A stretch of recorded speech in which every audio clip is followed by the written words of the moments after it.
outra sacada da história da vida. Outra sacada interessante.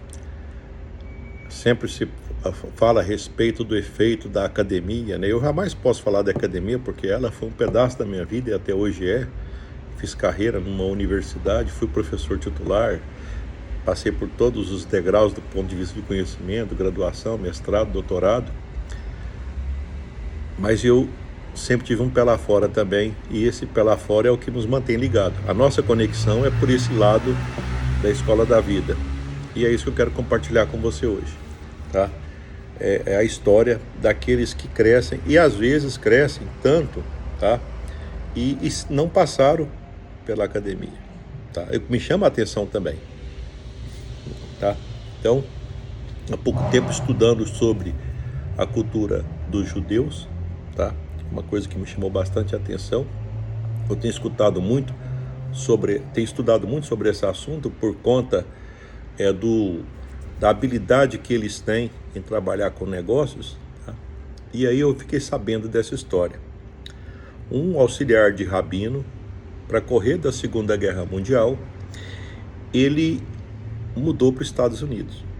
Ele foi para Nova York. Bem, chegou lá, então ele foi procurar um emprego, né, para trabalhar como rabino, para trabalhar como auxiliar de rabino, apesar de não ganhar muita coisa, mas poderia ser o sustento. Ele teve a barreira do idioma, eu não falava inglês, tá? Então, como o inglês que ele tinha era muito pobre, para se manter, ele começou a comprar frutas em algum local e vender no centro, tá? E assim, ele precisava de pouco vocabulário, né? Eu imagino que era tipo how many, how much, alguma coisa assim, né? O nome das frutas, por aí, vai. Tá bom. O certo é o seguinte, é que ele montou uma banca, depois montou duas, depois montou três, depois montou um local de venda de fruta, depois montou uma distribuidora, e depois de uma certa idade, já bem maduro, ele vendeu esse empreendimento por um preço vultuoso. É aí que chama a atenção. No momento da assinatura do contrato, no momento que ele estava vendendo o contrato, a pessoa que estava comprando dele percebeu a pouca habilidade que ele tinha em termos de comunicação, a dificuldade que ele tinha para escrever a letra dele, tá? Ele mal sabia escrever direito, mas já tinha essa habilidade. E aí, questionado sobre isso, ele disse: olha, eu aprendi o idioma e aprendi a escrever bem recente, tá? Eu não tive essa oportunidade, tá? Então aí a pessoa que estava comprando aquele império dele disse: olha só, e você chegou aqui sem aprender o idioma, hein? Já imaginou se você soubesse inglês fluente? Aí ele respondeu: sim, eu faço o que eu seria. Eu seria um auxiliar de rabino. Ai, ai. É para refletir, né? É para refletir. Tem que tomar cuidado com o conhecimento, tá?